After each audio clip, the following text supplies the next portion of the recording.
Então, o que aconteceu? A partir de 1538, começa a chegar o escravo no Brasil. Mas por que começa a chegar o escravo no Brasil?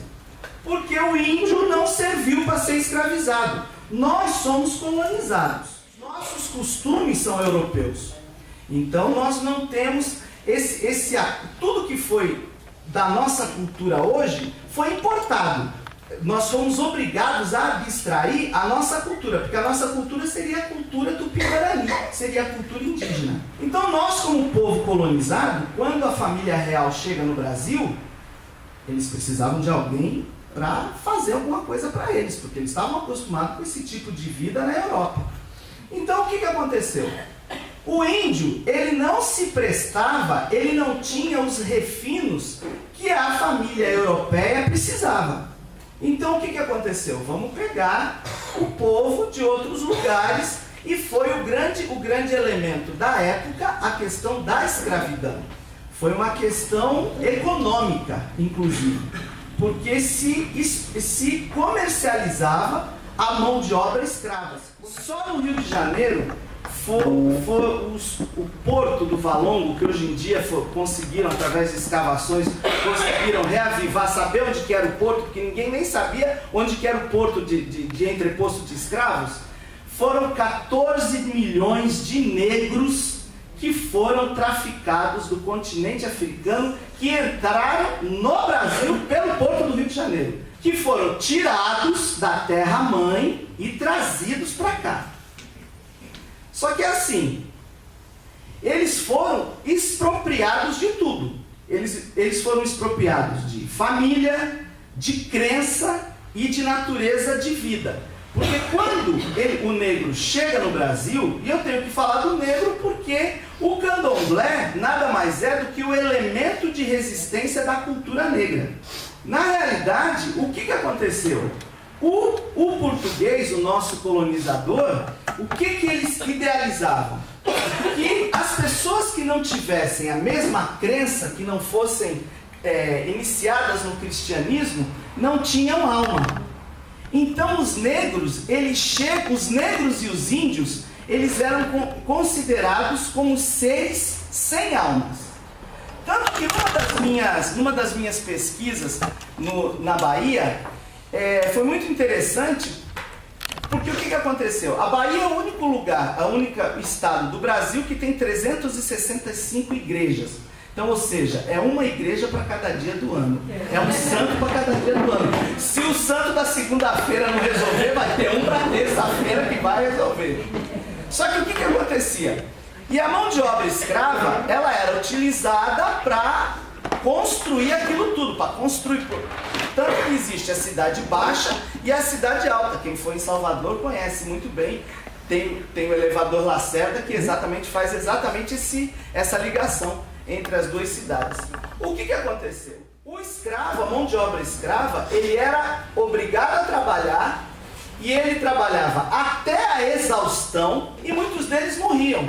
Só que eles não tinham enterro. O que eles faziam? Eles eram enterrados nos alicerces da cidade para fazer parte da edificação que estava sendo feita. Porque eles não tinham alma, então eles podiam ser enterrados em qualquer lugar, porque eles iam virar adubo para aquilo ali. Então, a Bahia é um dos estados aqui do Brasil aonde, quando vocês entrarem em uma igreja daquelas, tenham certeza que tem muito negro que foi enterrado nos alicerces daquela igreja para fazer parte do alicerce, para o corpo deteriorar e virar massa daquilo tudo para aquele elemento subir, para aquela edificação subir. 3 eventos específicos. Em torno de 1540, 1538, 1540, entra o primeiro lote de escravos, que são os negros Congo-Angola, que é a etnia Banto. Só que o que acontece? Esses negros, quando eles chegam, eles se alicerçam com os índios. Daí vem o primeiro consenso de ligação que o negro, advindo de um outro continente, ele entra em conjunção com o índio também, que estava sendo oprimido e escravizado, e aprende todos os segredos da liturgia das ervas da nossa terra. É o primeiro elemento que acontece, o primeiro elemento de transição que vem para a minha religião. Então, os negros Congo-Angola, que vem de um determinado lugar da África, porque muitas vezes as pessoas já ouviram muito falar de Oxóssi, de Oxum, dos orixás. Só que os orixás que vocês todos veem aí na televisão, que aparece na televisão e que é comercializável, não é africano, é só de um lugar, da Nigéria. Não corresponde a nada do continente. Porque, para vocês terem noção, catalogadas são 54 etnias diferentes no continente africano, de linguagem diferente e de cultos religiosos diferentes. Isso, os catalogados, fora os que não são catalogados.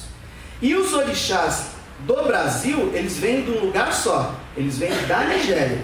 Então, na verdade, no primeiro elemento, entra essa orbe toda de africanos que vem do setor do Congo e de Angola, que é o povo banto.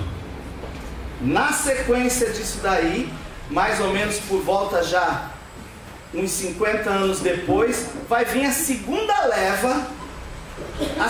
leva de africanos que vem de outra região da África, que vem do Daomé, que atualmente os descendentes desses africanos, desse segundo grupo que chega no Brasil,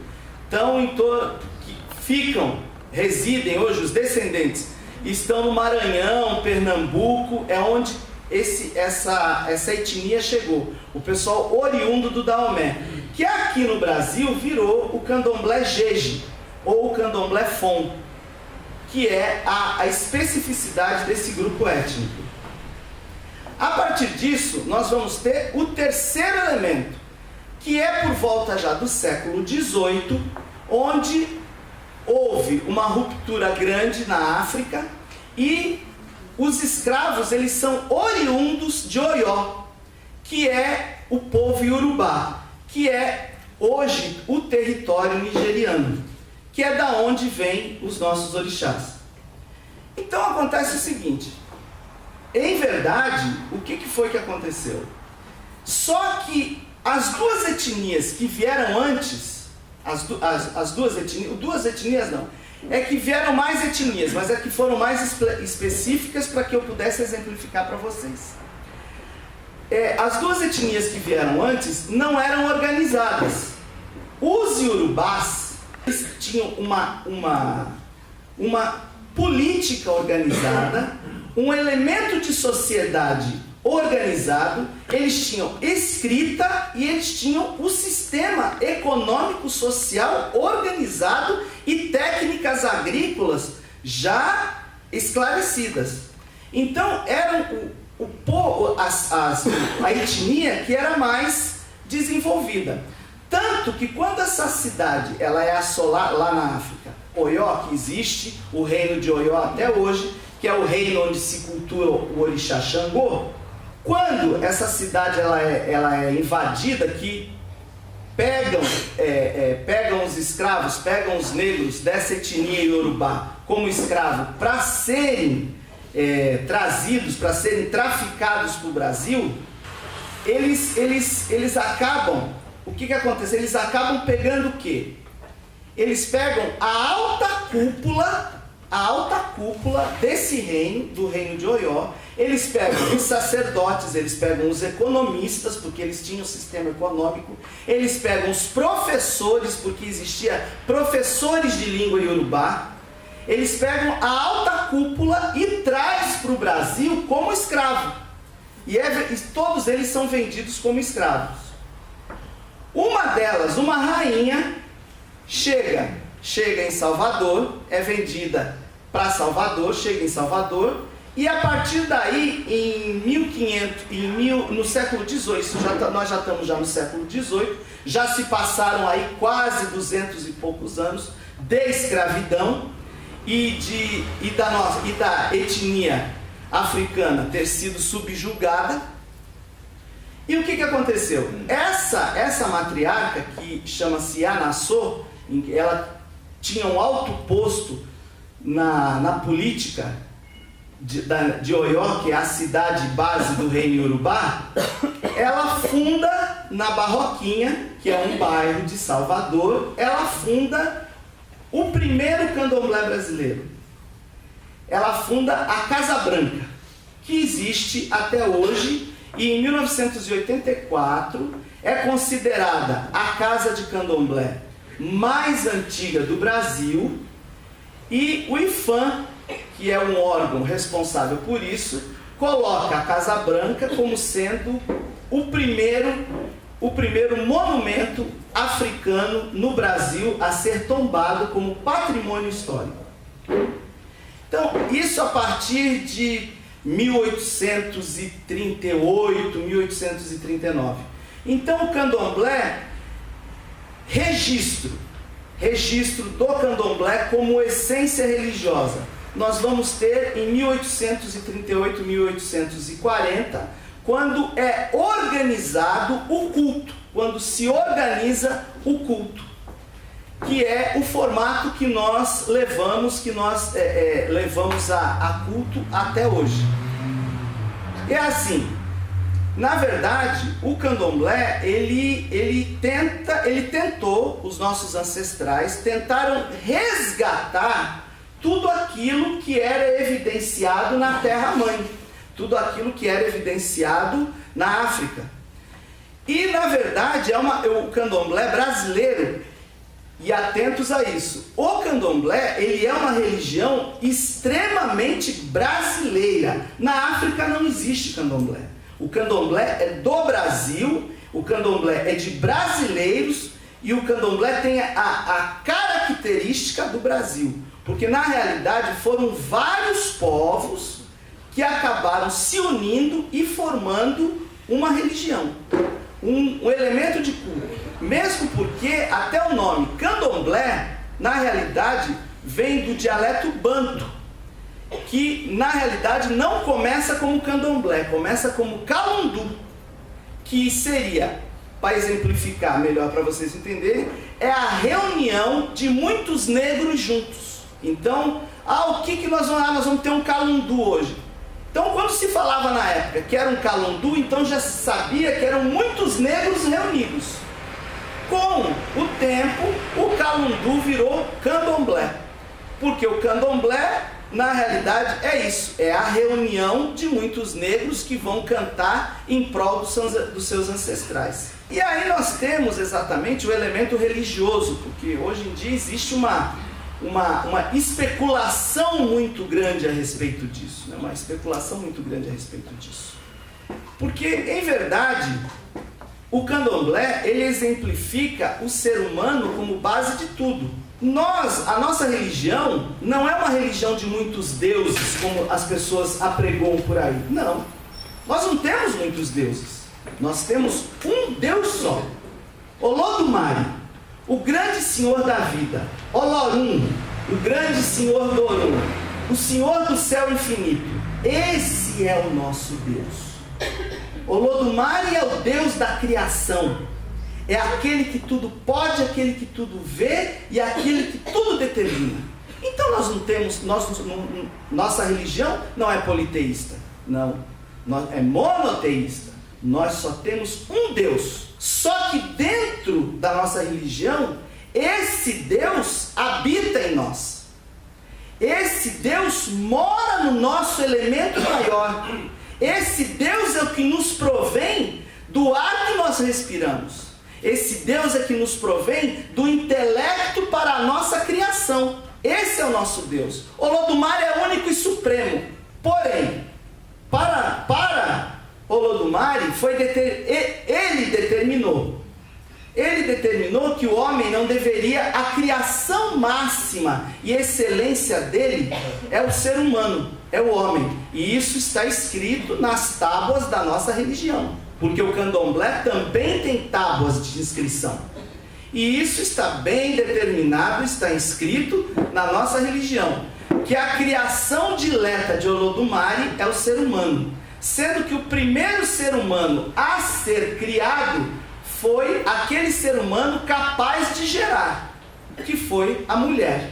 Então Olodumare cria o primeiro ser humano, ele criou a mulher. Subsequentemente veio o homem.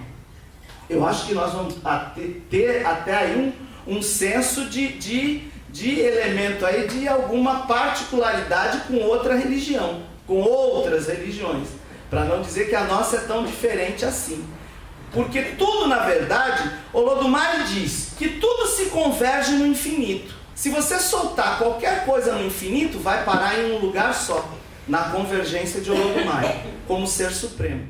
Só que ele determina que a partir do momento que o ser humano é criado, é necessário que haja toda uma orbe celestial que encaminhe esse ser humano, que diga quais serão os caminhos que esse ser humano poderá caminhar. O que esse ser humano poderá fazer? Essa criação suprema que ele colocou. Então, daí são criados do etéreo, da massa etérea que existe no universo, da essência da vida, são criados os orixás. E cada orixá vem exatamente na complexidade das nossas dificuldades. Os orixás, eles atuam exatamente para nos acompanhar, para direcionar os nossos atos, para colocar exatamente como o ser humano deve ser. E aí nós vemos, nesse consenso, aí vem toda a especulação da televisão, disso, daquilo. Muito bem. Olodumare então cria exatamente os orixás. O primeiro orixá a ser criado é Exu, filho dileto de Olodumare. Aí vocês estão, nossa, é Exu, né? Exu é o diabo, né? Exu é o diabo. Na realidade, visão judaico-cristã implementada a um ser celestial que nada tem a ver com o diabo. Porque, primeiro, na minha religião não existe diabo. A maldade está dentro do ser humano, não está em lugar nenhum. A maldade habita dentro dos seres. Não existe nenhum ser que possa ser responsabilizado diretamente por causar mal a quem quer que seja. Então, na minha religião, o diabo não existe. E o primeiro, o dileto filho de Olodumare, é Exu. Exu, o que é para nós? Exu é o orixá do movimento. É ele que faz tudo acontecer. Para vocês terem noção do que ele representa dentro da minha religião, se a Terra tem um movimento de rotação e de translação nela mesmo, esse movimento é Exu que faz. Para nós, é Exu que movimenta tudo. Ele é que está nas portas, nos esperando chegar, para nos proteger do malefício, para que nós não carreguemos esse malefício para dentro de casa. Então ele está na porteira ali como guardião.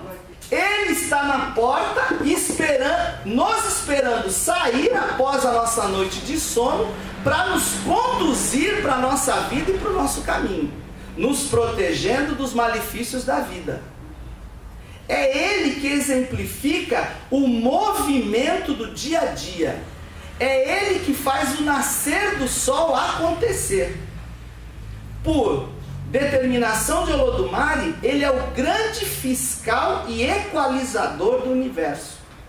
É ele que equilibra tudo. Ele é o ponto de equilíbrio em tudo.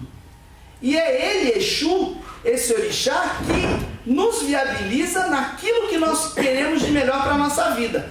Se a gente quer alguma coisa de interessante para a nossa vida, é ele que faz. Então vai lá, levanta e vai à luta e vai buscar, porque eu estou do seu lado. Eu não vou fazer o que você tem que fazer, mas eu estou aqui do lado, monitorando você para o que você precisar. Então, Olodumare coloca para os seres humanos o fiscal das nossas atitudes, que é ele, o grande orixá Exu. E também o Exu do Candomblé não pode ser confundido com a entidade, com o guardião da Umbanda, que também não tem nada a ver o consenso, é um outro consenso. O guardião da Umbanda, ele assume uma outra postura mediante a religião da Umbanda.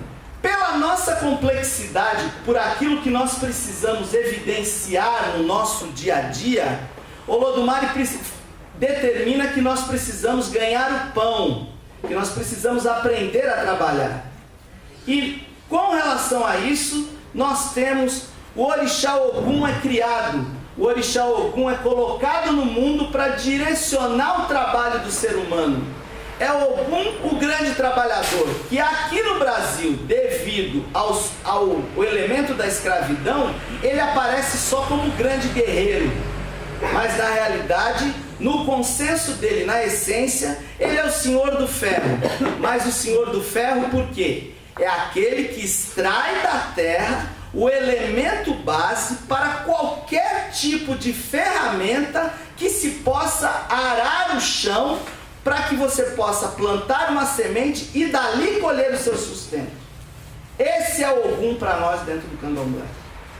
Esse é o orixá de todos os dias, é o orixá do trabalho, da força. É o orixá que nos encaminha para todos os dias a boa labuta, a boa performance de trabalho, a vontade de querer algo melhor. E assim sucessivamente.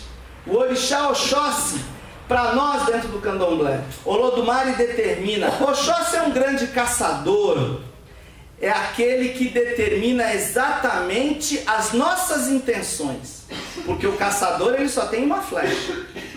Se ele acertar a caça, nós vamos ter a carne para comer, e a caça chega na aldeia e chega nas nossas mesas. Se você errar em uma atitude, você pode comprometer todo o seu futuro ou o futuro de uma nação inteira. Nós estamos vivendo isso. Então, os orixás, eles implementam exatamente o nosso dia a dia. E o africano, o que foi que ele trouxe para nós? As divindades, eles funcionam como anjos da guarda. Eles são os nossos anjos da guarda. Eles não são deuses, eles são os nossos anjos da guarda e estão próximos de nós em todo momento, em todo elemento, em toda hora, para que possamos exatamente evidenciar aquilo que nós determinamos de melhor para as nossas vidas. E o Candomblé, ele valoriza, acima de qualquer coisa, o ser humano como elemento de conexão com o divino. As nossas divindades, elas não estão presas em altares, elas não estão presas em imagens, elas não estão presas em quadros. As nossas divindades, o nosso sagrado, ele vem comungar conosco. O nosso sagrado vem dançar com a gente. O nosso sagrado vem participar da nossa alegria. É assim que é o Candomblé. O nosso sagrado não está longe, lá longe, não. O nosso sagrado está aqui com todos. E é essa comunhão que faz exatamente o Candomblé ser o que é hoje, como ele foi criado, como ele tomou corpo aqui no Brasil. Então, na verdade, é assim, existe muita crítica, aí se fala assim, é uma religião do diabo, porque mata bicho, né? Porque mata bicho, porque isso e aquilo. Realmente, liturgicamente, nós temos alguns consensos onde há sacrifício de animal? Sim, há sim. Só que assim, se eu fosse um animal, o que será que eu... Então eu tenho que usar de empatia. Se eu fosse um animal, como é que eu gostaria de vir a termo nesse mundo? Será que era melhor eu ser matado em massa, num matadouro, sem o menor consenso, ou eu passar a ser um elemento sagrado e ser santificado, porque para um animal ser imolado em sacrifício no Candomblé, ele tem que ser sacralizado. Ele passa a ser sagrado naquele momento. E a vida dele não é indevida, porque a partir do momento que ele doa a vida dele para um ritual, ele passa a ser sagrado e depois nós vamos compartilhar daquele alimento que foi sacrificado, porque a nossa comunhão, não se mata um animal indevidamente dentro do candomblé que não seja sacralizado, e depois aquele animal, ele vai ser a hóstia, ele vai ser a comunhão, porque todos vão se alimentar no culto daquele animal que foi sacrificado. Só que as pessoas começam a evidenciar uma outra visão, e muitas vezes, e em muitos momentos, nós utilizamos os animais, eles são sacralizados e eles não são sacrificados. Isso ninguém fala. Porque a partir do momento que eles são sacrificados, o orixá vai determinar se ele vai ser sacrificado ou se ele vai voltar para a natureza. E muitas vezes nós levamos os animais e soltamos na natureza para que eles assumam o devido consenso do destino que o Olodumare mandou. Só que, na realidade, é assim: a sacralização existe porque o culto necessita desse tipo de sacralização. Porque o nosso culto, ele é ancestral, porque na realidade nós cultuamos ancestrais. Se vocês pegarem o Antigo Testamento, vocês vão ver exatamente todo esse consenso. Está lá, está escrito. Só que o que acontece? Como a nossa religião é uma religião que vem antes do cristianismo, muito antes do cristianismo, são 3.000, 4.000 anos, porque na realidade, estudos efetivos que está aí para quem quiser consultar, para quem quiser ver, o candomblé, as reminiscências do candomblé se dá com os faraós antigos. Os faraós no Egito Antigo já cultuavam ancestrais e já cultuavam deuses que têm a mesma complexidade dos nossos orixás do candomblé aqui no Brasil. Então, como elemento de junção, os orixás eles vêm exatamente para direcionar tudo aquilo que nós evidenciamos como melhor para caminho nas nossas vidas. Na realidade, é uma busca da melhora do ser humano. E o candomblé ele resgata uma questão cultural, que foi o elemento de resistência de um povo oprimido e de uma cultura. Porque, na verdade, é quando o negro se reúne para não deixar morrer aquilo que foi tirado dele num outro continente. Então, quando eles são tirados, porque eles eram tirados, eles eram caçados, igual animal, eles eram caçados e eram jogados dentro dos navios negreiros, que vinham em condições que só Deus pode dizer qual eram as condições que eles eram transportados da África para cá. Não vinham de um porto só, porque ainda faziam baldeação. Não é que catava lá, trazia e jogava aqui, não. Vinha fazendo a baldeação, porque passava em outros lugares também. Os mais fortes é o que resistiam. E ainda existia um elemento como eu posso dizer, de certificação. Porque se vocês entrarem no mercado modelo na Bahia, um dos acessos é diretamente do mar. Então, os negros, quando eles entravam pelos navios negreiros, eles eram acorrentados nos porões do mercado modelo em Salvador, que está lá para quem quiser visitar.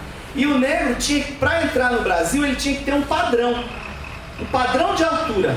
Não podia entrar muito baixo. Por quê? Eles ficavam acorrentados, agrilhoados nos porões do mercado modelo, quando eram tirados dos navios negreiros, e ali só que tinha livre acesso das marés. Então a maré subia até uma determinada altura. O negro acorrentado lá, se ele tivesse uma determinada altura que fosse mais baixo, a maré entrava e matava todos eles afogados. Os que sobreviviam da viagem do navio negreiro para cá, porque morriam de fome, morriam de sede, morriam de doença e morriam da peste.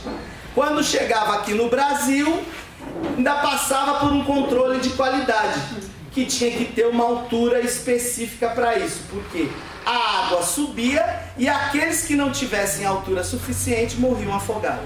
Isso, na realidade, se vocês forem para Salvador, no Mercado Modelo, vocês podem ir para o porão e vocês vão ver lá os grilhões lá, que é exatamente dessa maneira que eles eram conduzidos aqui. E a partir do momento que eles chegavam aqui, aí acontecia todo o trâmite normal de qualquer mercadoria que existe até hoje. Como qualquer mercadoria. Só que o que aconteceu? Aí o povo fala assim, nossa, mas eles conseguiram se organizar? Conseguiram se organizar. Por quê? Se vocês chegarem... Eu estou falando muito da Bahia porque tudo começou lá. Tudo começou lá. Se vocês... Eu acho que vocês, a maioria daqui, quem já deve ter ido para a Bahia, para Salvador, tem o Pelourinho. Você descendo o Pelourinho tem a Igreja do Rosário, que é uma igreja bem grande. Hoje está pintada de azul. Você descendo o Pelourinho, tem a Igreja do Rosário, que é uma das maiores. Está ali descendo. O que acontece? Naquela época, os padres tinham senzalas nas igrejas. Embaixo, os porões das igrejas eram senzalas. Então, o que acontecia? Os padres, eles tinham os escravos para poder conduzi-los no dia a dia deles. Então, o candomblé, ele começa a se estruturar, nas senzalas dos padres, embaixo das igrejas. As primeiras iniciações de orixá no Brasil foram feitas nos porões das igrejas de Salvador. Então muitas vezes as pessoas falam, nossa, mas o negócio é coisa do diabo. Não, é tão coisa do diabo que nasceu dentro da igreja católica, né? E na verdade, as primeiras iniciações, o culto na realidade, o culto que tem o formato que tem hoje, começa exatamente nas senzalas das igrejas, nos primórdios das reminiscências dos porões das igrejas. Inicia-se o culto. Não tinha, logicamente, a organização que tem hoje, mas o primórdio para aquilo tudo se equalizar, o formato, o corpo, começa exatamente nas senzalas das igrejas católicas de Salvador. Isso tem vários estudos comprovados e eu particularmente fui fazer um estudo referente a isso e evidenciei, existem até documentos que são pertinentes a esse elemento. Não obstante a isso, o candomblé, ele remonta exatamente às forças da natureza. Porque os orixás para nós, todo orixá, toda divindade nossa, está sempre relacionado a um fator da natureza. Então, para que o ser humano se evidencie como ser melhor, ele precisa da natureza. Então, o candomblé, ele faz exatamente isso, ele comunga com a natureza.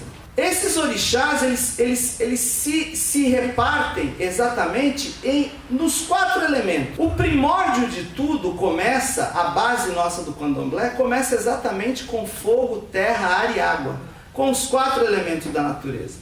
Os orixás, eles se subdividem assim, porque, na realidade, nós aqui no nosso plano, nós somos meio bagunçados, mas lá na espiritualidade o negócio é muito sério, é organizado o negócio é muito organizado, porque o orixá, ele traz isso. O orixá que comanda um determinado reino, ele não interfere no reino de outro, ao contrário, eles se alojam de uma tal maneira que eles se utilizam da força de um outro orixá para complementar a sua, para que haja a corrente como existe hoje. Como aqui na realidade tem um lírio da paz lindo aqui. Para nós, ele é um elemento intrínseco da nossa liturgia. Porque o orixá, Ossan, que rege as matas e rege a essência da folha, ele é o nosso grande médico. É ele que nos dá a sabedoria para saber o que pode conter uma folha como sabedoria para curar o mal. Então o Orixá Ossan, ele vem exatamente nessa complexidade. E a primeira liturgia que nós passamos dentro do candomblé é o banho de folhas. É o banho de folhas, exatamente, é o banho e o chá de folhas, que é para limpar a aura e purificar o organismo. Então, o candomblé, ele entra nessa essência de unir a natureza e unir as forças que existem no universo para que canalize isso como força, revertendo como força para nós seres humanos. Como eu li um texto um dia desses, que está tendo muito agora virou moda, né? Essa repressão religiosa, né? A repressão religiosa virou moda. Então, o preconceito religioso, que hoje em dia eu já nem digo que tem mais preconceito, já virou, é uma questão de mídia, né? Então vamos para a mídia chegar, não, é preconceito religioso. E na realidade é assim. E eu li um texto que eu achei bem interessante. Porque nós cultuamos as forças da natureza.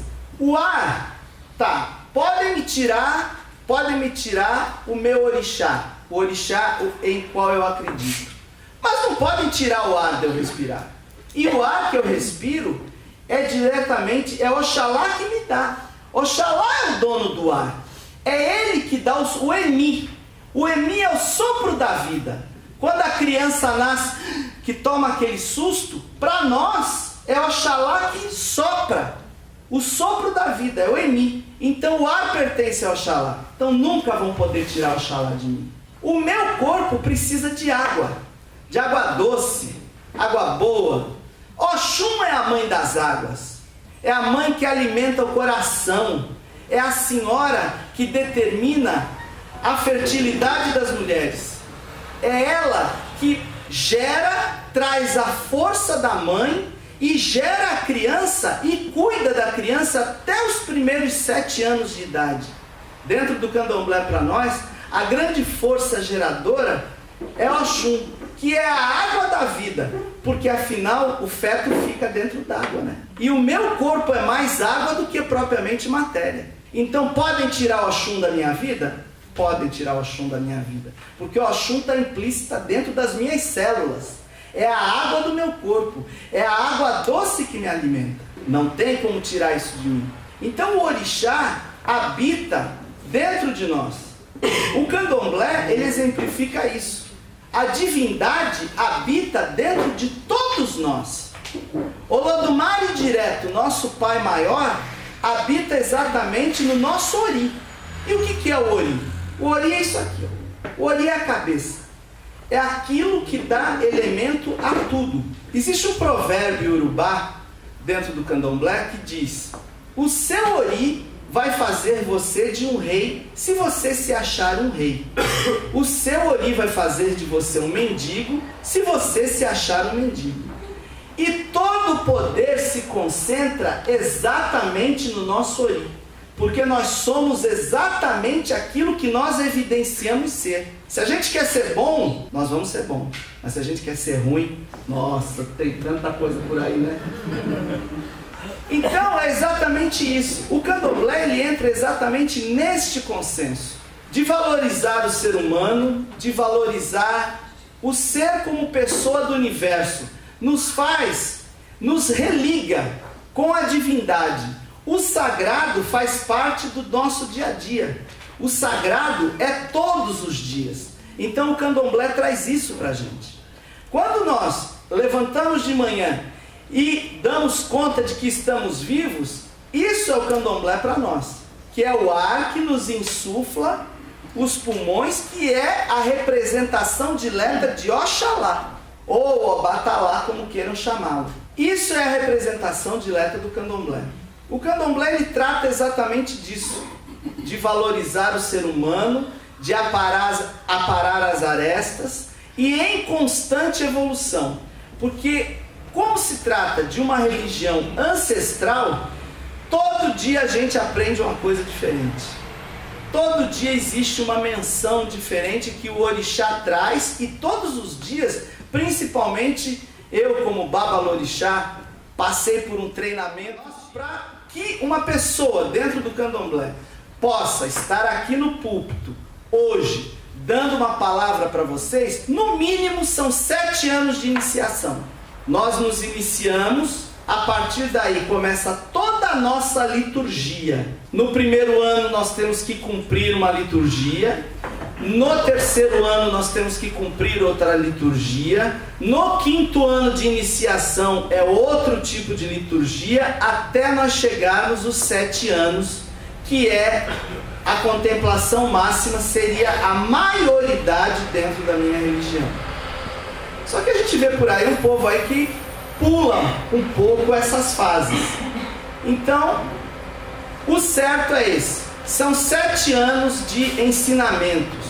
Nenhum de nós pode, de maneira nenhuma, e é autorizado até pelos próprios orixás, pelos próprios mentores da religião, a efetivar qualquer tipo de culto ou a fazer qualquer tipo de liturgia antes de completar 7 anos de iniciação, que é o primeiro ciclo. O primeiro ciclo são 7 anos, para que se possa vir a termo litúrgico, para que você possa ter a credibilidade, não das pessoas, mas a credibilidade do orixá, a credibilidade da espiritualidade. Então são os primeiros 7 anos que vão determinar exatamente qual vai ser o seu trajeto dentro da religião.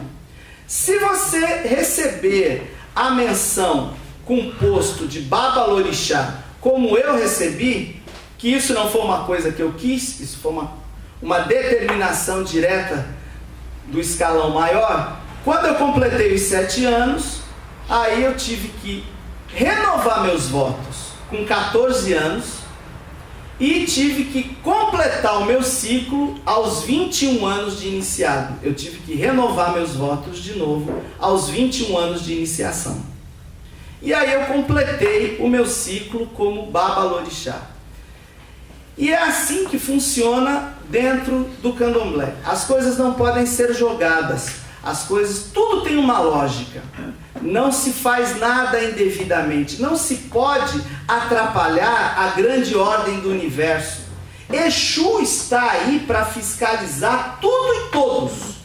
É por isso que os nossos atos, mediante a espiritualidade, são sempre aquela história. Não atira a pedra lá não, que daqui a pouco ela vai voltar. Atirou para cá, ela vai, e volta a cair em você mesmo. Para nós, isso no candomblé, isso é específico. Isso faz parte da nossa vida. Porque Exu é o grande fiscalizador do universo. Não faça para os outros o que você não quer que um dia seja feito para você. Porque, de qualquer maneira, você vai ser fiscalizado de alguma forma. E isso é uma coisa que na nossa religião é muito explícita. Isso para qualquer um ver. Porque muitas vezes as pessoas pensam, maldade faz maldade, faz maldade. Faz. Você continua fazendo maldade. Dentro da nossa religião não dá para fazer maldade não. Porque se fez aqui, não demora muito não. Aquele mesmo que ajudou você a fazer, vai lá e te cobrar exatamente, vai perguntar para você, por que você fez aquilo? E aí é assim, o candomblé é tudo isso que eu estou falando para vocês e mais alguma coisa. Mas o que foi que aconteceu? Só que quando o negro chegou aqui, eu falei para vocês no começo da nossa palestra que o povo banto se une com o povo índio para poder saber os segredos da Mãe Terra Brasil. Só que o que foi que aconteceu? O negro, quando ele chegou aqui, e o candomblé é um culto ancestral, o que ele achou aqui? Ele achou os nossos ancestrais. Os índios já tinham o culto deles, os índios eles já tinham os ancestrais da terra. Já existia uma orbe celestial que mora nas florestas, que mora nos rios, que mora com os pássaros. Então já existia tudo isso. E nesse caminhar, e nessa junção, nessa confraternização, que foi uma etnia com a etnia que já estava, uma etnia que veio de fora, que são os negros, com os índios que estavam aqui. E aí misturou a nossa colonização europeia, e aí nisso surgiu aí a Umbanda, que está aí para direcionar muita gente, para direcionar todo mundo, porque o que acontece? Hoje eu sou um babalorixá, vou fazer 33 anos de iniciado dentro do candomblé, mas eu comecei na Umbanda. Na realidade, a primeira vez que eu tive uma experiência mediúnica, por assim dizer, né? Quando eu tive a minha primeira experiência mediúnica, que eu percebi que tinha alguma coisa que fazia diferença, que existia alguma coisa a mais. Eu tinha em torno de 15, 16 anos, e foi dentro da Umbanda que começou exatamente a minha história. Eu começo dentro da Umbanda, e aí veio uma entidade que falou que o meu caminho não era ali, que o meu caminho era um pouco maior. E aí começa toda a minha trajetória, e hoje, na realidade, é um dia muito feliz, porque sábado agora, ontem foi domingo, no sábado foi a festa desse meu guardião, que foi a primeira entidade que me fez sentir que existia alguma coisa a mais além daquilo que eu achava que existisse. Que o universo é muito maior do que aquilo que nós imaginamos. E que a espiritualidade não está presa em lugar nenhum. A espiritualidade está dentro de cada um de nós.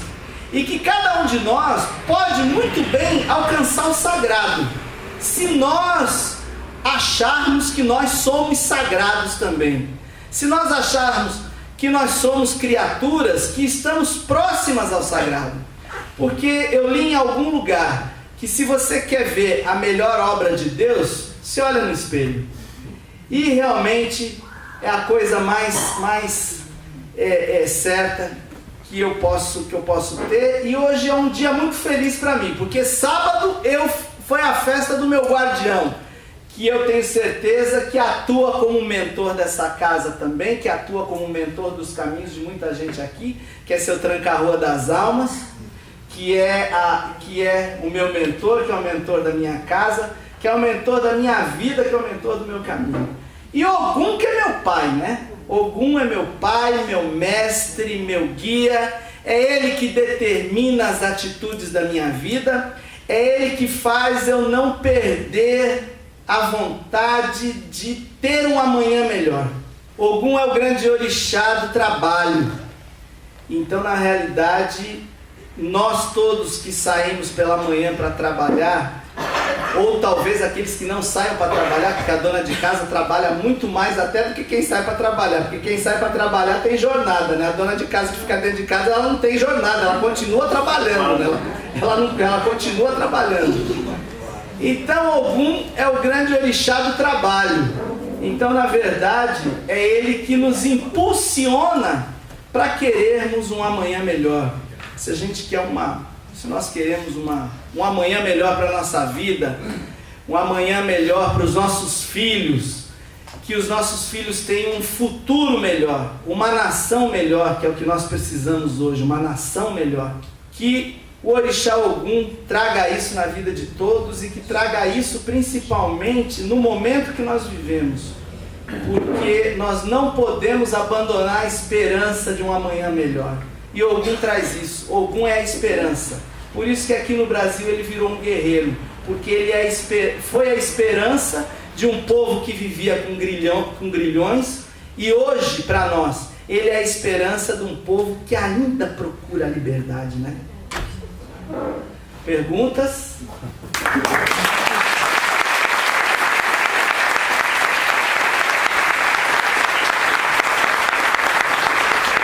A maneira certa de me dirigir a você, eu posso chamá-lo de babalorixá ou de pai Ayrton? Não.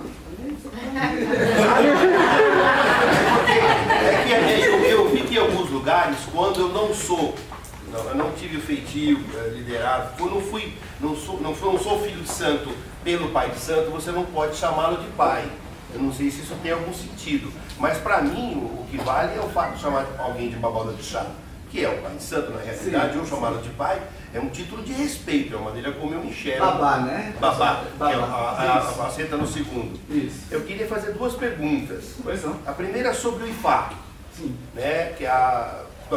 Tudo começa com o Ifá, que tem várias traduções, que tem aquela coisa antiga do jogar os búzios e o olhar, etc. Parece que também Ifá é uma divindade ou um orixá, e sobre feitura de santo. O pessoal fala muito, mas eu acho que a maioria não sabe dar uma ideia do que está falando, se for possível. Sim. Vamos lá. Ifá. Ifá é o seguinte. Ifá, a tradução da palavra é uma nomenclatura iorubá e significa saber. Só que existe uma vertente que é oriunda do continente africano, é oriundo da África, que é determinado pelo povo iorubá, que são os iorubás, né, que são os nigerianos que cultuam esse tipo de consenso, só que ele vem direto num culto específico a Orumilá, que é um orixá, que é o orixá regente do Ifá. Nós temos, e o Ifá também existe oráculos, a nossa religião existe oráculos. No candomblé é o Erim de Logum, popularmente conhecido como jogo de búzios, mas o nome é Erim de Logum. É um oráculo que nos orienta, que os orixás nos orientam se nós tivermos que tomar algumas decisões.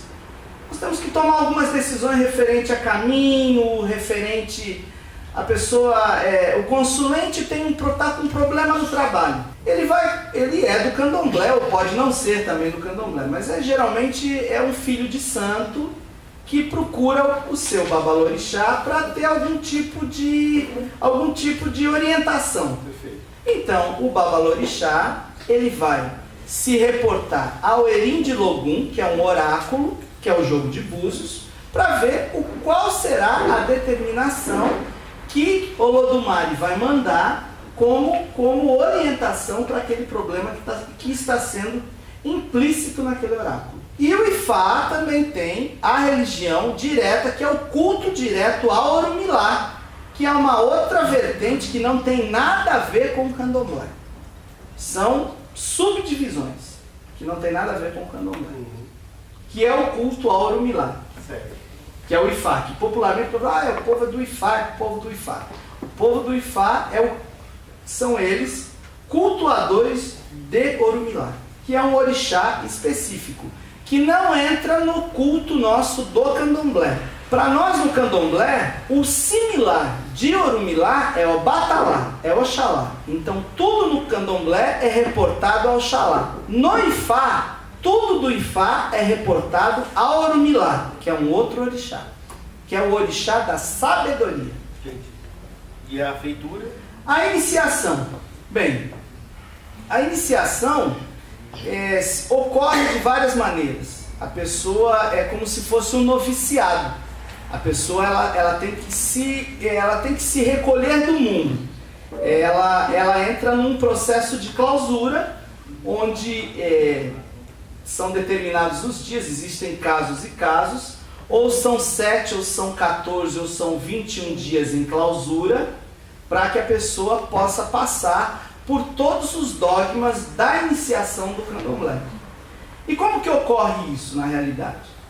Aí existem N pormenores que podem exemplificar uma pessoa a ser iniciada de orixá. Pode ser uma pessoa que já frequenta o candomblé, ou pode ser uma pessoa qualquer que a espiritualidade se manifesta para isso. É como se fosse um chamado. Porque uma das coisas que nós temos dentro do candomblé é que é assim: nós não escolhemos, nós fomos escolhidos. Certo. E o processo de iniciação, o ciclo na realidade, o ciclo iniciático, o primeiro momento seriam 7, 14 ou 21 dias de clausura, recorrente cada caso. Só que iniciando o processo de iniciação dentro da clausura, você só termina o seu processo, o seu ciclo, 21 anos depois. Quando você fala em clausura, você quer dizer que a pessoa fica isolada? Isso, tem que ser isolado, totalmente isolado. E recebe alimento? Sim, lógico. Sim. Como é isso? Aí tem um contato ao receber o alimento, ao receber a água, ele tem um contato com o mundo. Não. É assim, o universo de uma casa de candomblé, o universo de uma casa de axé, é como se fosse um universo à parte. Então, nós temos rituais exatamente para isso. A partir do momento que a pessoa se submete à clausura da iniciação, são pessoas específicas que podem ter contato com essa pessoa que está enclausurada. Ela não pode ter contato com qualquer pessoa, ou de qualquer maneira, ou de qualquer forma. Não. A partir do momento que ela vai passar pelo processo de iniciação, ela sabe que ela vai ter que deixar o celular em casa, ela não vai poder levar o celular para lá, que é a primeira coisa, que é um problema, viu? Eu sei. É um problema. Que ela não vai poder ficar com o celular. Por quê? Esse momento da clausura, esse momento da iniciação, quem é que importa ali? Você. Você é a única coisa que existe no universo. É você e o seu sagrado. Se você tiver contato com A, B ou C, você deixa de ser importante para você mesmo. Porque quantas vezes nós deixamos as nossas vontades em prol das vontades do grupo que está em volta da gente? Quantas vezes nós deixamos de fazer aquilo que a gente quer para fazer o que o fulano quer, o que o Beltrano deseja, ou então o que pedem para a gente fazer? Exatamente nesse momento da clausura, você não vai ter nada disso. Você tem que se voltar para quem? Para você. Só. E mais nada. E entra no estado meditativo aí? Entra num estado meditativo e entra num estado mediúnico, que a pessoa abandona a própria consciência e o orixá assume aquela consciência. E é tudo um processo consciente? Muitas vezes não. A pessoa, ela entra no processo de iniciação e a consciência dela vai embora. Então ela tem que ter ciência disso.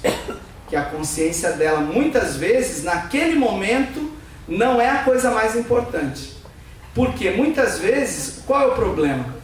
Quando nós entramos em meditação, o maior problema que nós temos é nos desconectar para poder se conectar com uma energia maior, com uma força maior. A clausura é exatamente por conta disso. Para você se desconectar. Porque no processo mediúnico, nós sabemos, existem várias etapas, né? Como se fosse uma escada. Então, na verdade, para você ter exatamente a experiência mediúnica que você precisa ter, que é a clausura dentro do candomblé, você precisa desligar. Você é o centro do universo e o universo mora dentro de você. Então, na verdade, é um processo inconsciente. Na hora que você tem uma manifestação dentro do seu grupo, é isso? Exatamente. Exatamente. É um processo inconsciente. Mais alguém? Eu tenho uma pergunta. A gente aqui no centro, a gente tem uma creche. E um tempo atrás eu recebi uma criança que a mãe tinha, ela dizia assim que tinha feito a menina no santo e a gente tinha que ter alguns cuidados com a menina. Agora eu te pergunto, tão pequenininha assim, ela já pode ser entregue? Como que funciona isso? E era o Xumaré até a entidade que ela tinha sido entregue. Iniciada. Só que ela tinha 7 meses. E era a coisa mais linda, vinha até com a roupinha. Sim. É assim. Olha, nesse aspecto, a criança é uma coisa muito mais fácil. Porque a criança não está presa a nada. Agora o problema é você fazer uma pessoa de 50, 60 anos passar pelo processo de iniciação. Nossa, aí é complicado. Muito complexo. Mas uma criança não. Puro, completamente puro. E o que acontece? Nesse caso, ela foi iniciada depois que nasceu. Mas nós, dentro do candomblé, nós temos liturgias que a criança é iniciada na barriga da mãe. Então, mas por exemplo, então já sabe quem é o orixá que vai reger aquela criança? Sim, para isso nós temos o Erim de Logum, para isso nós temos o oráculo, os búzios. Porque tudo dentro do candomblé, tudo a nível litúrgico, não é feito aleatoriamente. Existe um consenso. E quando se tem alguma dúvida de alguma liturgia, corre-se ao jogo de búzios para discernir o melhor caminho. Mas aí tu não pode mudar o orixá? De jeito nenhum. Nunca. Isso não existe. Não pode. Isso é uma coisa que é inadmissível. Mais ou menos igual Então nasceu filha de Oxum? Vai morrer de Oxum. Isso aí. Vai morrer de E Oxum. como é que a pessoa sabe se ela é filha de Oxum, filha de Aí, logicamente, os búzios é que vão determinar tudo isso. Vai falar com o seu babalorixá ou sua... Fala com o seu babalorixá que ele vai resolver. Meu cunhado, ele foi raspado para Xangô, numa casa onde a gente frequentava. Saímos dessa casa, ele foi para outra casa jogar os búzios e não era Xangô, era Ogum. E foi raspado novamente. É possível isso? Não é possível isso, como você acabou de falar, né? Olha, entenda bem. É assim, aí você já me coloca numa questão ética. Você me coloca numa questão ética. Porque isso, na realidade, existem dois consensos que têm que ser evidenciados e não se pode dar um parecer, porque ninguém é dono da verdade absoluta. Primeira coisa, se eu passei por todo o processo de iniciação daquele orixá, e na realidade é uma coisa muito séria, é uma coisa muito intrínseca, porque você vai mexer com forças que estão além do nosso saber e além do nosso conhecimento. Então, o que o babalorixá, nesse momento, ele tem uma responsabilidade ímpar. Porque a partir do momento que a pessoa entrega a sua cabeça, coloca nas suas mãos, você tá colocando a sua vida na mão de uma outra pessoa para ser conduzida. Então, o babalorixá, ele tem que saber exatamente o que ele vai fazer para aquela pessoa. Por quê? Isso é uma coisa muito comum. Isso é uma coisa muito comum.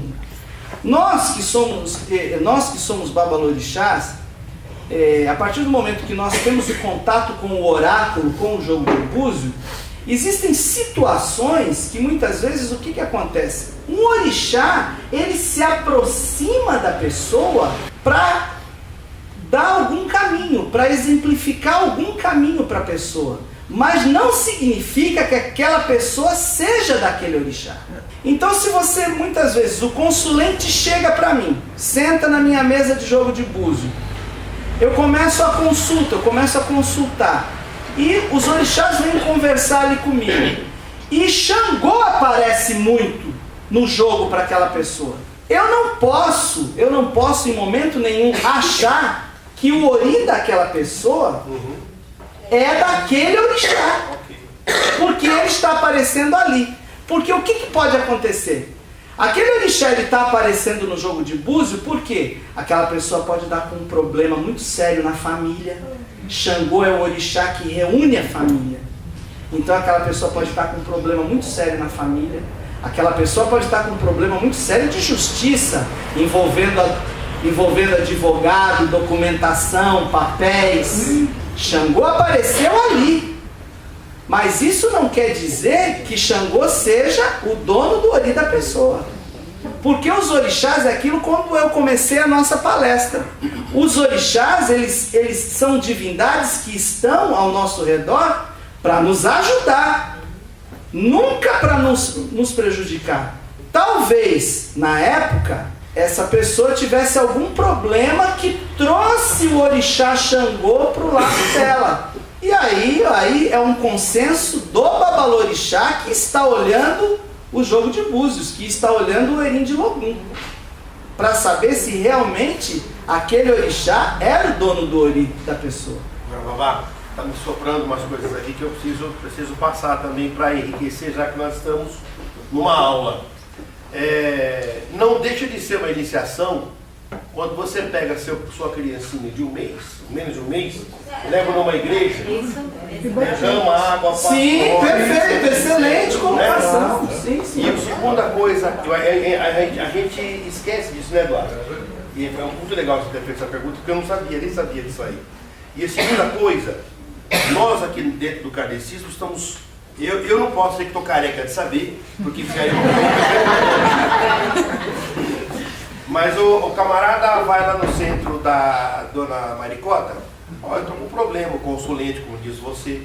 Você está com um problema sério, um trabalho feito contra você, vamos ter que trabalhar. Pois não, obrigado. Tal. Aí ele vem no centro do seu Maricoto, mas é a mesma coisa, porque o ser humano é assim, ele Sim. No candomblé não deve acontecer isso. No kardecismo é demais. Ele vai no Maricoto, rapaz, não tem nada de coisa feita não. Isso é uma coisa que você tem kármica, um problema que você teve lá na pré-história, blá. E agora você tem que passar por uns trabalhos de desobsessão para resolver. Ou seja, é extremamente empírico e depende muito da dedicação, da preparação, da ligação que o médium orientador de uma casa espírita, ou um babalorixá, como você fala, o esmero dele na preparação, etc., para poder interpretar da melhor forma possível o quadro ou a situação que é apresentada. Eu acho que é mais ou menos por aí, não é? Sim. Porque na realidade, o Erim de Logum, que é o jogo de búzio, ele é interpretativo. Então o que acontece? Eu pode colocar aqui 10 babalorixás aqui. Uma mesma queda do jogo de búzio, eu tenho certeza que os 10 não vão entrar em consenso. Cada um vai ter uma interpretação diferente. Mas o seu Ifá é só seu. Sim. O meu baralho de tarô, por exemplo, ninguém pode pôr a mão. De maneira nenhuma. Porque é muito personalizado. Por quê? É como se fosse a ligação com o universo, é a ligação suprema. É isso mesmo. Então não pode ter uma outra pessoa manipulando, não pode ter a energia de outra pessoa. Porque você que é o elemento canalizador. Como é que é? Uma vez, na terça-feira, a gente tem um curso aqui, né? Que é o ProBem, programa básico, né? E uma pessoa fez uma pergunta sobre a obsessão, que a mãe dela estava embaixo de um processo obsessivo muito sério e foi levado para Umbanda e tal, né?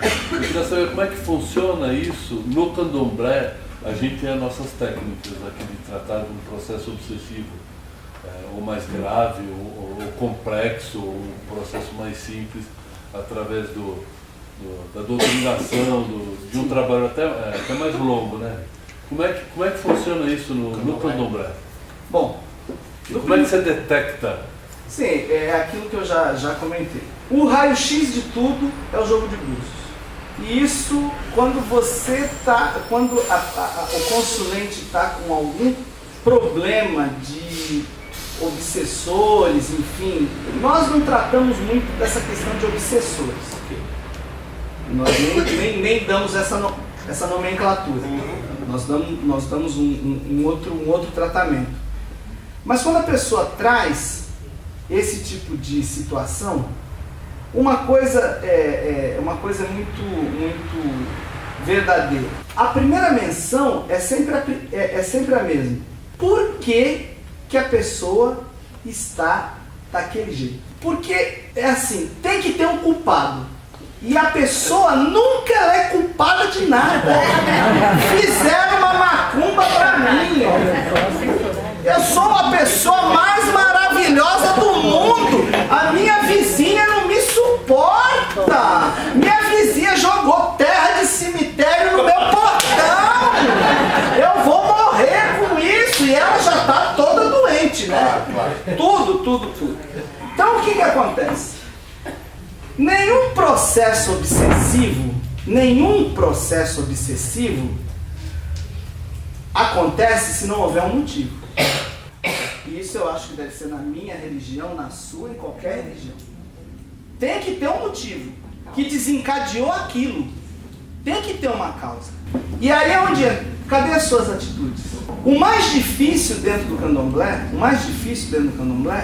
é o quê?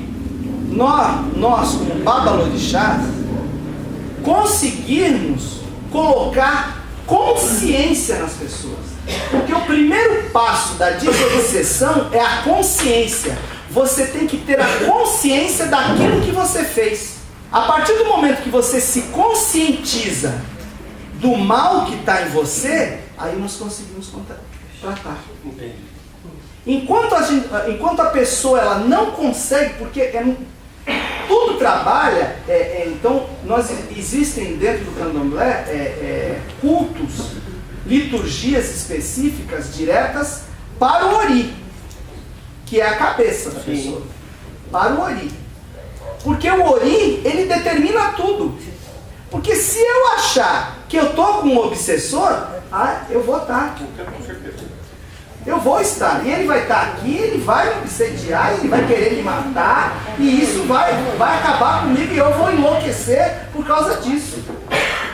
Mas o que eu fiz para esse obsessor estar comigo? Não existe inocente útil, né? Então o primeiro passo, a nível do candomblé, é você tentar conscientizar a pessoa. Como que a pessoa pode se conscientizar? A partir disso, se ela traz algum tipo de consciência para ela, que ela fez alguma coisa que não estava no consenso da espiritualidade, aí a gente começa os nossos tratamentos, que não são os nossos dogmas, né? E eu gostaria de fazer uma pergunta, porque para você já. Eu vi que tem 4 pessoas que vieram até aqui que não estão aqui. Deve ter alguma função para explicar alguma coisa para nós. Eu estou adorando ver as roupas e saber um pouco mais. Mas a indumentária faz parte. Muito legal. E essa pergunta, eu já escutei isso umas 1000 vezes. No candomblé, tem incorporação ou não tem? Eu já escutei isso milhões de vezes. Nossa Senhora. Juro por Deus. Quem aqui já ouviu falar que no candomblé não tem incorporação? Não. Vamos ver a resposta agora de quem sabe. Não tem incorporação. Mas se o processo de iniciação é exatamente para isso, para que você se torne um médium competente para a incorporação. A nossa cabeça, o nosso intelecto, é por isso que antigamente falava, fulano fez a cabeça, né? Fulano fez o santo, né? Então, é exatamente por conta. É por isso que a gente fica careca, gente. Não é assim também. Não.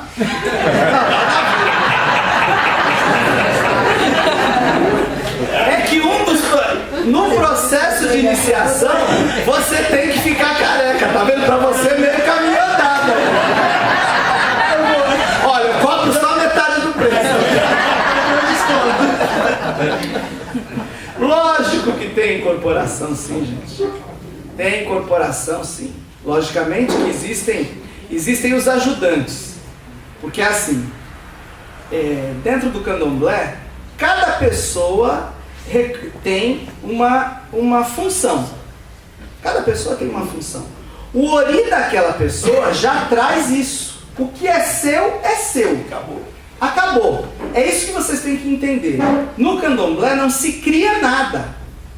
O que é seu, é seu. Então você já traz uma herança genética. A sua herança genética de orixá está implícita no seu ori.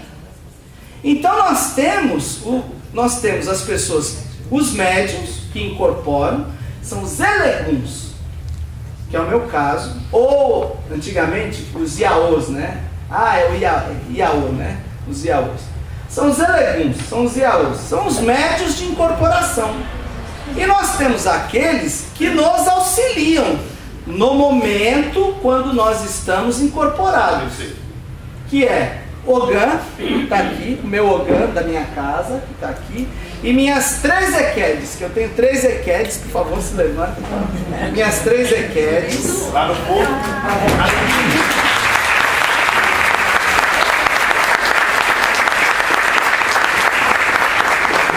E os 2 Ogãs da minha casa, por favor, levantem.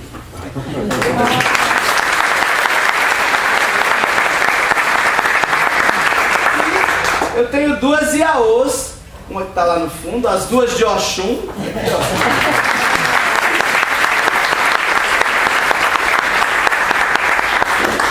O Ogã e a Eked são os cambonos da Umbanda. São eles que cuidam de nós, os eleguns, quando nós estamos no transe mediúnico. O Ogã também canta?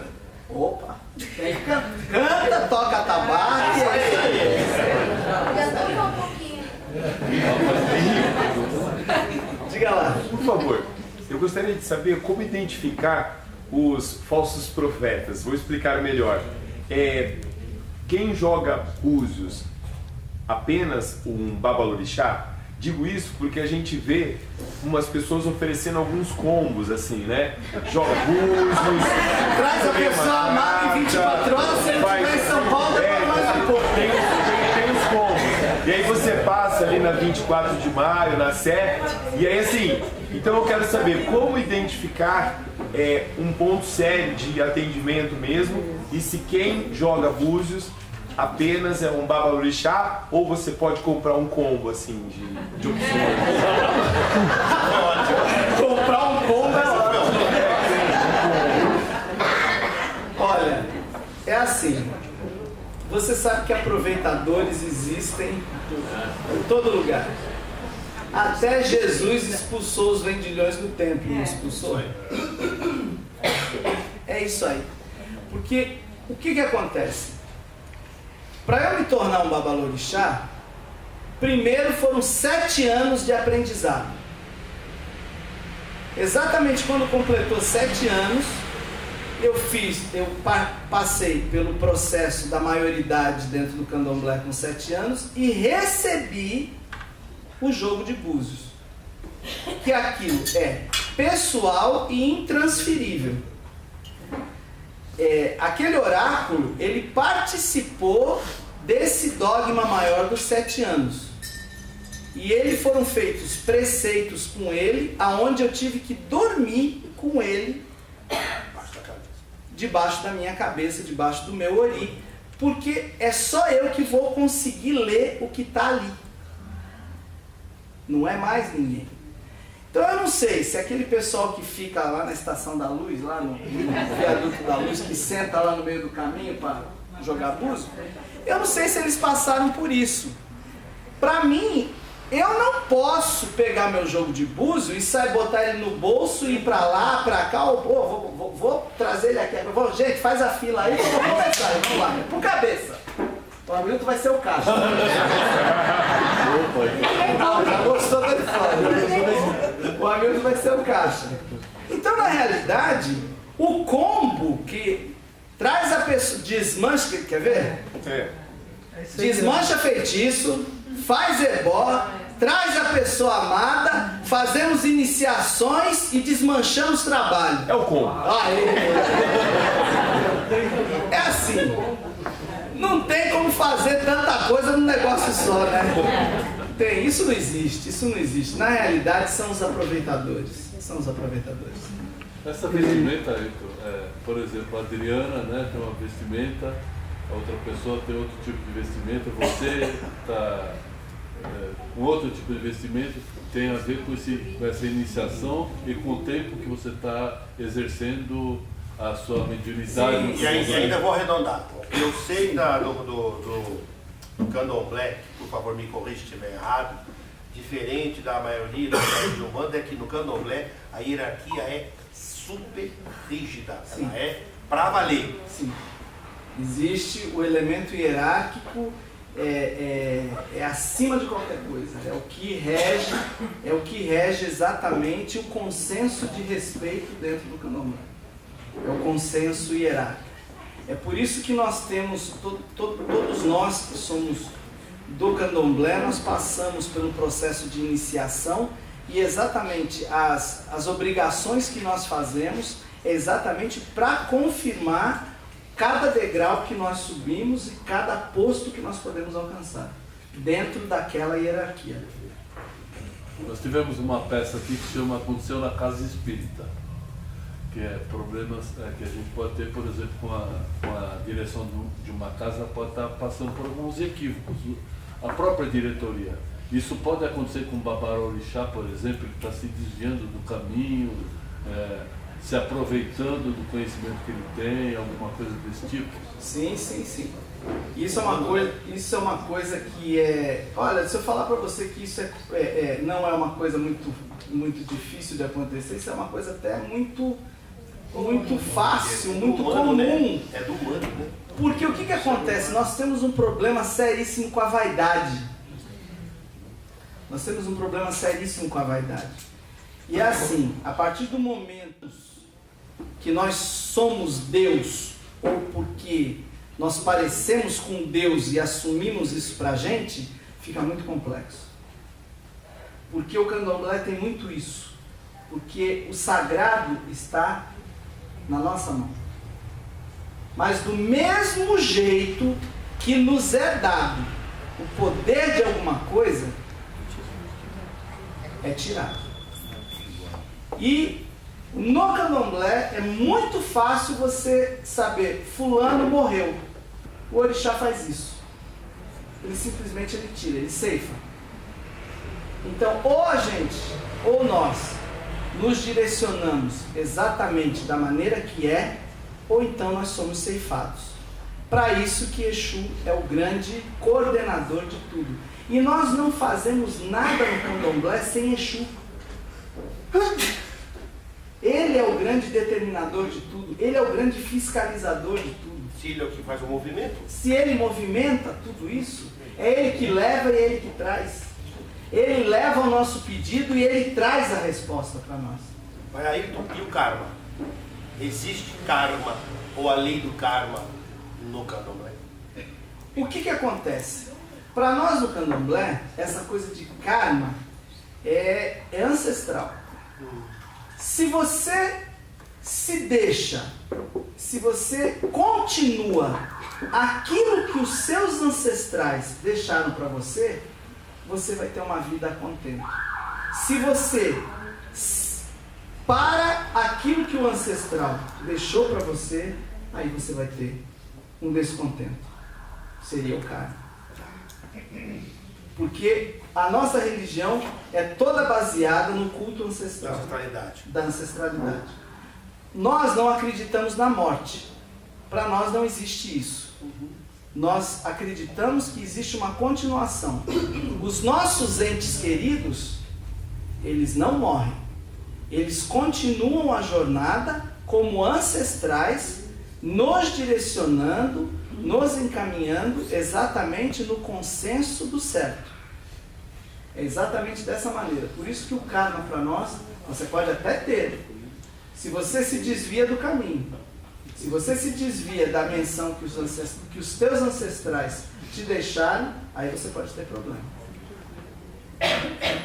Mas não é difícil de entender para a gente. Não. Acho que a Solange queria perguntar. Alguém, isso. Essa é uma curiosidade minha. Porque assim, uma coisa é você ler lá nos búzios.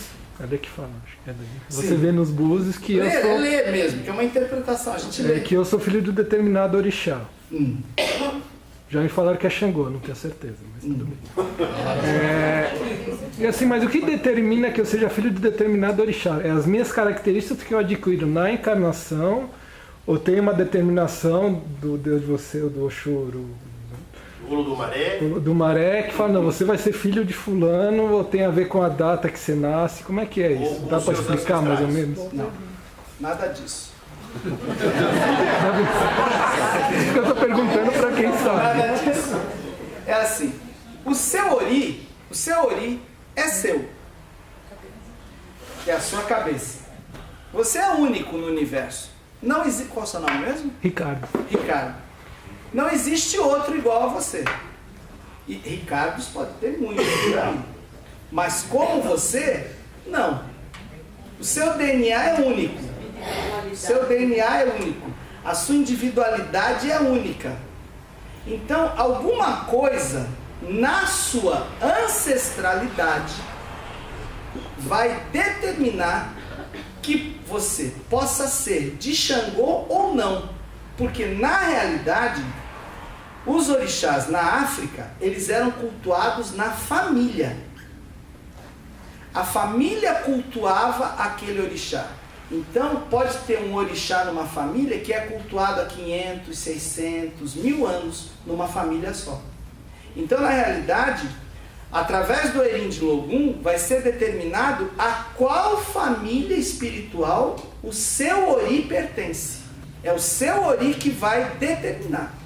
A sua cabeça que vai trazer a mensagem para aquela pessoa que vai ler o Erim de Logum, que vai olhar os búzios, que vai determinar isso daí. Na realidade, o orixá, ele é o mentor da sua orbe celestial, da sua família celestial. É isso. Solange? Segue um pouco na linha dele. Por exemplo, como você falou, nós somos escolhidos. Então tá, eu quero ir lá num terreiro, né, de candomblé. Então lá me deu, soou alguma coisinha para eu ir. Aí eu cheguei lá. Aí fala que eu tenho que fazer a iniciação, deitar o sangue e tal. Vocês têm uma certificação disso, desses seus 7, 21, 14 anos, para eu poder chegar e fazer? Vai ser nessa casa que eu vou ficar. Ela quer saber se vai ter um diploma, alguma coisa alguma coisa para poder olhar. assim. Eu já conheço a Solange.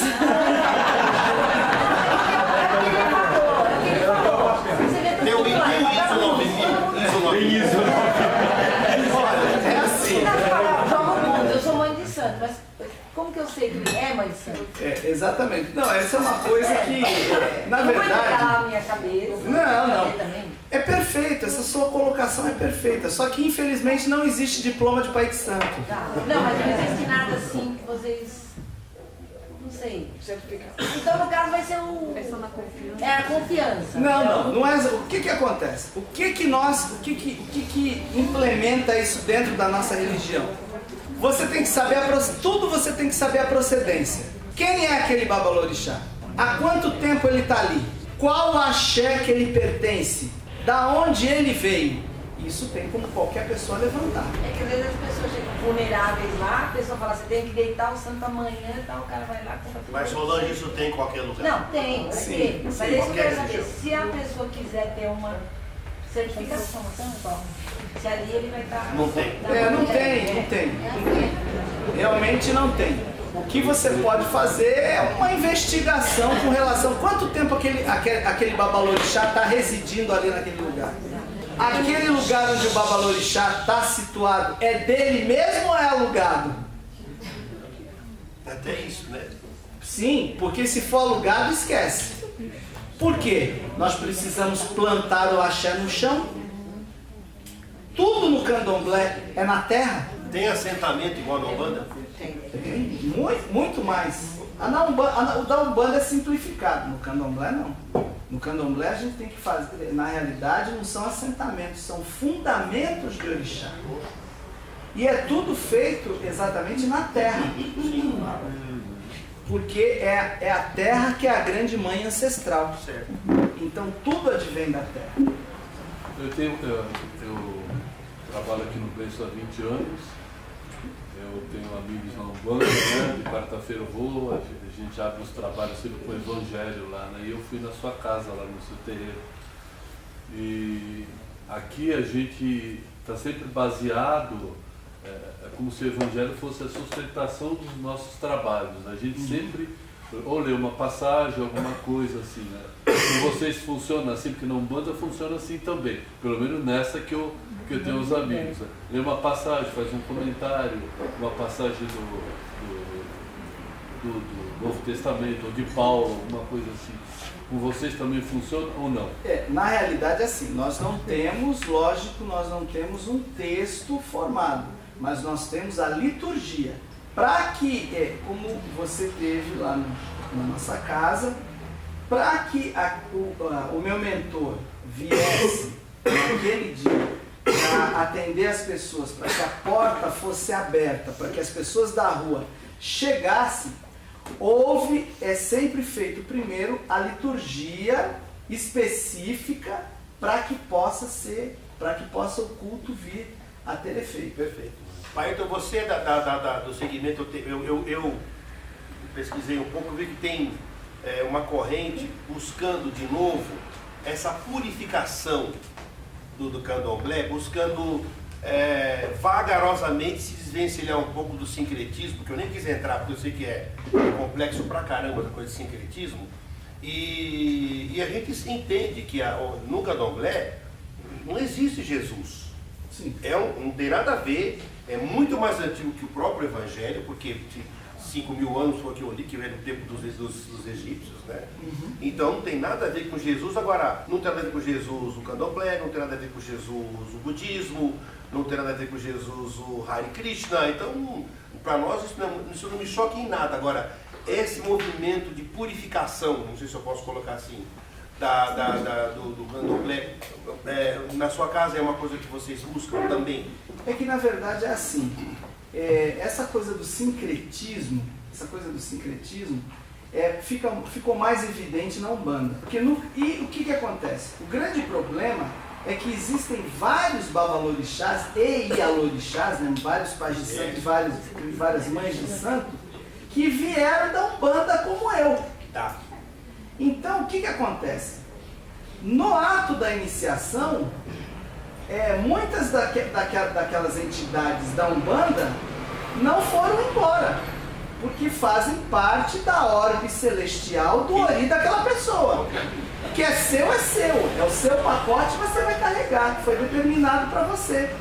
Então, na verdade, existem casas de candomblé que ainda, pelo fato dessas entidades permanecerem, e é aquilo que eu falo, a espiritualidade é um leque aberto, não tem jeito, a gente não consegue fechar isso.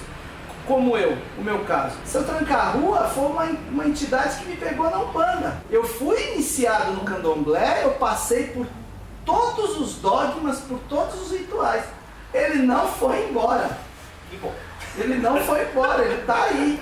Então, na realidade, eu tenho essa parte que revive exatamente esse sincretismo. Porque, apesar dele ser uma entidade de Umbanda, ele é extremamente devoto de São Jorge. A entidade é devota de um santo. E isso é uma coisa que existe, gente. Eu tenho uma amiga que tem uma preta velha que é devota de Nossa Senhora Aparecida. E a preta velha só chega se tiver a imagenzinha ali do lado. Então você tem que respeitar a espiritualidade. Você tem um problema com isso? Nenhum problema. Qual a denominação certa? Barracão de candomblé, casa de candomblé, terreiro de candomblé, templo de candomblé? É assim, na realidade a denominação certa seria Ilê-Axé, né? Ilê-Axé, que seria a casa de força do orixá. Ilê-Axé, orixá. Os outros codinomes foram apelidos que foram dados no decorrer do tempo. Duas coisas. Boa noite, obrigado pela explanação. O candomblé, vocês acreditam na reencarnação ou só na vida após a morte? Você falou dos ancestrais, né?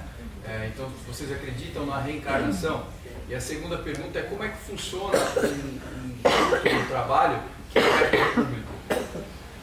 Porque aqui a gente tem, por exemplo, as reuniões abertas ao público, elas acontecem às quintas-feiras. Então as pessoas vêm, tomam o passe, participam aqui da harmonização, assistem a palestra e depois vão para suas casas, né? Então, estou curioso de saber como é que funciona o culto, um regular ou tem outros tipos de culto lá. Boa pergunta. E essa questão da reencarnação, se vocês acreditam. Olha, a reencarnação para nós, existe um consenso muito específico da linhagem familiar, da consanguinidade. Porque para nós, dentro do candomblé, nós acreditamos muito na reencarnação, sim. Mas você vai vir sempre na sua linhagem de sangue. Você vai reencarnar na sua família de sangue. Porque o DNA, para nós, é uma coisa muito forte. Porque se os nossos ancestrais, se os nossos antepassados, eles desencarnam, eles vão para o lugar aonde eles têm que ir. Mas mesmo assim, eles continuam olhando pelos entes deles, devido à consanguinidade. É uma questão de DNA. E aí, No reencarnar, você vai reencarnar na mesma questão de consanguinidade, na mesma família sua de sangue. Nós acreditamos nisso. Então, se você acha que o seu casamento não tá bom,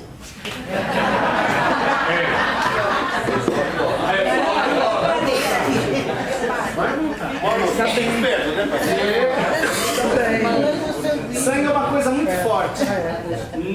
Nós temos, eu particularmente, eu tenho várias experiências que eu tenho. Olha, eu sento aqui com você, eu vou te contar muita coisa recorrente à minha família espiritual, porque na realidade toda a minha família consanguínea já morreu. Só tem eu. A árvore do qual, a semente da árvore que eu saí já morreu. Mas eles continuam me orientando e continuam me guiando e vindo conversar comigo muitas vezes, até me mostrando, me direcionando os caminhos que eu tenho que fazer. Assim como é comigo, eu acredito que seja porque a espiritualidade é uma coisa só. Porque não é porque eles foram para um outro lado que os vínculos acabaram. De maneira nenhuma. De maneira nenhuma. O sangue é uma coisa muito forte, gente. Na doutrina espírita é exatamente isso. Que as famílias consanguíneas, elas continuam vindo várias e várias vezes, para depois ter um conceito da família universal. Exatamente. Gente, nós estamos chegando ao final. A última pergunta. Eu só respondi uma com relação aos cultos, né, que você perguntou, com relação aos cultos, existem cultos específicos, são específicos. Então, na realidade, no candomblé, seriam as festas abertas, né, os cultos abertos. Então, são recorrentes, são as comemorações recorrentes a cada orixá. Então, quando é um culto aberto, então você já sabe que é uma festividade específica de um orixá específico. Então, comemora-se aquele orixá. Então, todas as benesses daquele culto é aberto ao público, né? Então, as pessoas podem participar, porque como nós dissemos, como nós falamos, né? Você pode participar do axé, né? Você pode participar daquela egrégora que se forma quando aquele orixá é invocado para vir comungar com todos. Aí eu chego lá e eu falo, tem diversas iaôs, tem vários médios com quem eu posso conversar, o meu consulente, ou só pode conversar com o babalorixá? Na realidade é assim, nesses dias não é aberto a consultas. Tá. Existe um culto específico só para consulta. E isso quando acontece, quem é que pode me... Eu vou lá, por exemplo, no dia que tem a consulta, eu posso falar com qualquer das pessoas que estão incorporadas. Ok. Perfeito. Tem uma mocinha lá. É a última. Por que há tanto da bebida alcoólica e do fumo? É que assim, aí é uma coisa que não remete ao candomblé. Porque na realidade, todas as vezes que se utiliza-se do fumo e da bebida, são entidades de Umbanda que se utilizam desse tipo de artifício. Na mesma casa pode se cultuar tanto a Umbanda quanto o candomblé? Não.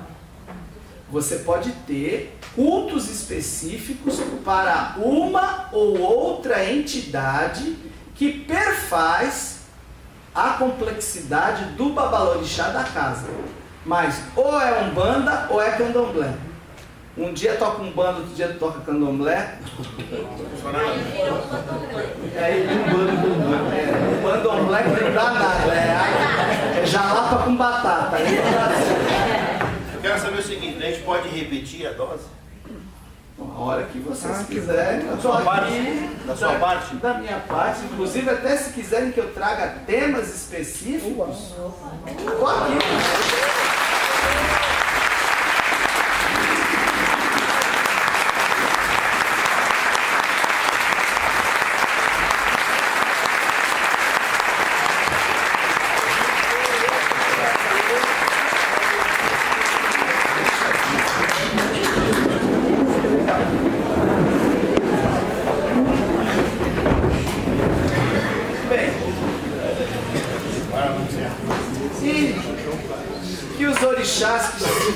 aqui no dia de hoje abençoe-os todos. E que meu pai, Ogum, o grande guerreiro, o grande senhor dos caminhos, os abençoe a todos. E eu vou fazer uma oração em Yorubá, que é para que vocês mentalizem exatamente o amanhã, que amanhã é terça-feira, e para nós dentro do Candomblé, terça-feira é dedicado ao Ogum. Então que Ogum abençoe todos vocês. Que Ogum indique caminho, indique força, indique rumo e os protejam dos malefícios do mundo. Olowo moye moromode koromode mainamode matar. Mata que ni matara. Aro que ni marola. Marola bolowo Ogum. Abedeorum. Oleriki, oleriki. Ogum orum ofeleja. Olowo okaka kenin sagun oba. Emoye moquei em Ogum. Ogum moquei em Jaran. Tanta em Jaran. Tanta em Jaran. Ogum axé. Ogum benin Ogum obo. Ogum odara. Orixá Ogum axé ori keni obo. Olodumare axé ile. Olodumare axé ile. Olodumare axé ile. Que Deus abençoe a todos. Que encaminhe a todos. Que amanhã seja um dia melhor do que foi hoje. Amém.